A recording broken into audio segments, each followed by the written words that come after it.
Pernah nggak kamu merasa seperti ini? Kamu itu orangnya baik, nggak suka nyakitin orang lain. Kalau bisa menolong, kamu pasti akan menolong. Kalau bisa mengalah, kamu selalu memilih mengalah. Tapi entah kenapa, hidup rasanya kok berat banget. Rezeki terasa seret, usaha sudah jalan. Tapi hasilnya ya segitu-gitu aja, nggak ada kemajuan berarti. Sementara itu, kamu melihat ada orang yang kelihatannya biasa-biasa saja. Bahkan mungkin ada yang sifatnya nyebelin. Tapi kok hidupnya justru lancar jaya.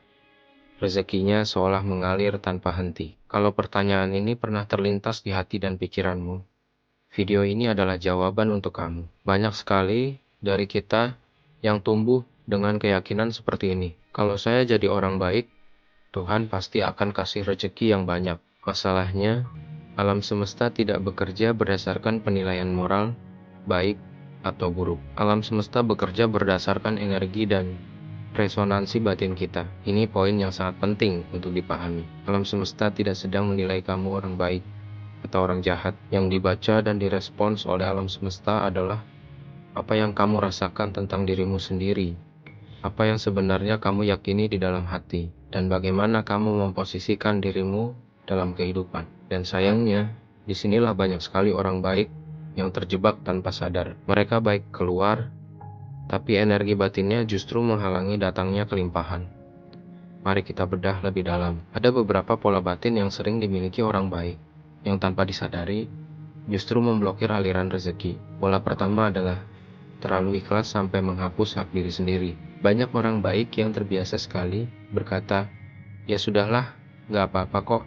Atau, yang penting orang lain senang. Atau yang paling sering, saya nggak enakan. Kalimat-kalimat ini terdengar mulia di permukaan, tapi tanpa sadar, ada pesan yang dikirimkan oleh batin kita ke alam semesta. Pesan itu berbunyi, saya ini tidak sepenting itu. Saya nggak perlu dapat lebih, segini saja cukup. Kebutuhan orang lain lebih utama dari kebutuhan saya. Padahal, rezeki itu butuh rasa pantas untuk menerima. Rezeki butuh wadah. Kalau kamu sendiri merasa cukup untuk ditekan, cukup untuk mengalah terus-menerus, maka energi menerima dalam dirimu jadi tertutup rapat. Kamu seolah-olah mengatakan kepada alam semesta, jangan kasih saya banyak-banyak. Nanti saya nggak enak sama yang lain. Dan alam semesta akan merespon sesuai keyakinan itu. Lanjut ke pola kedua. Takut dibilang matre atau ambisius. Orang baik itu sering sekali takut terlihat menginginkan sesuatu yang lebih. Ada ketakutan kalau nanti dibilang terlalu duniawi. Takut dibilang nggak ikhlas kalau minta bayaran yang pantas. Takut dibilang kurang spiritual kalau punya keinginan untuk hidup mewah atau nyaman.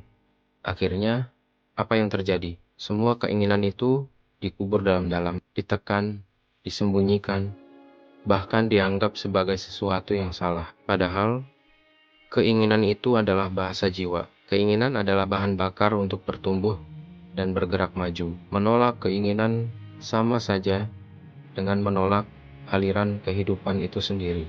Kamu seolah-olah menutup keran energi yang ingin mengalir melalui dirimu dalam bentuk pencapaian, kreativitas, dan juga kesejahteraan. Sekarang, pola ketiga, dan ini yang paling sering terjadi dan paling tersembunyi, yaitu memendam luka dan kekecewaan. Orang baik itu jarang sekali marah keluar. Mereka cenderung menelan amarahnya, menyimpannya di luar, wajahnya tetap tersenyum ramah, tapi di dalam hatinya terasa capek, merasa diperlakukan tidak adil, tapi semuanya ditahan dan dipendam. Akibatnya, energi batinnya menjadi sangat berat, lelah, merasa tidak dihargai, merasa pengorbanannya sia-sia. Dan ingat, rezeki tidak akan pernah mengalir ke energi yang kelelahan dan penuh beban.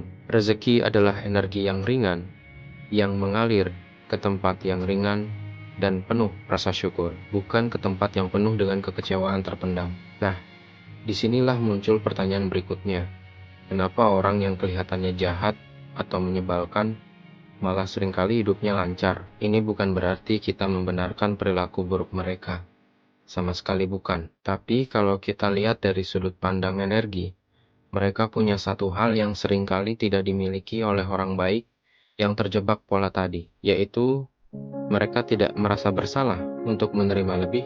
Mereka merasa sangat layak untuk dibayar mahal atas pekerjaan mereka. Mereka merasa layak untuk hidup nyaman dan menikmati fasilitas terbaik. Mereka merasa layak untuk dapat lebih banyak dari orang lain.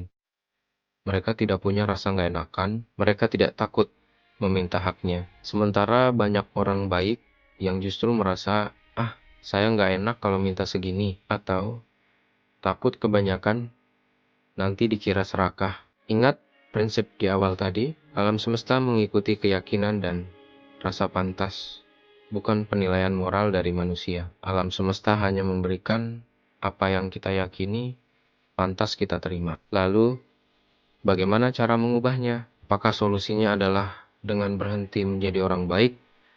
Tentu saja tidak. Solusinya adalah dengan mengupgrade definisi baik itu sendiri. Kita perlu menjadi orang baik yang sehat secara energi. Siapa itu orang baik yang sehat secara energi? Dia adalah orang yang tetap baik hati, tapi juga punya batasan yang jelas. Dia tetap murah hati, tapi juga sangat menghargai dirinya sendiri. Dia tetap menolong, tapi juga berani menerima tanpa rasa bersalah.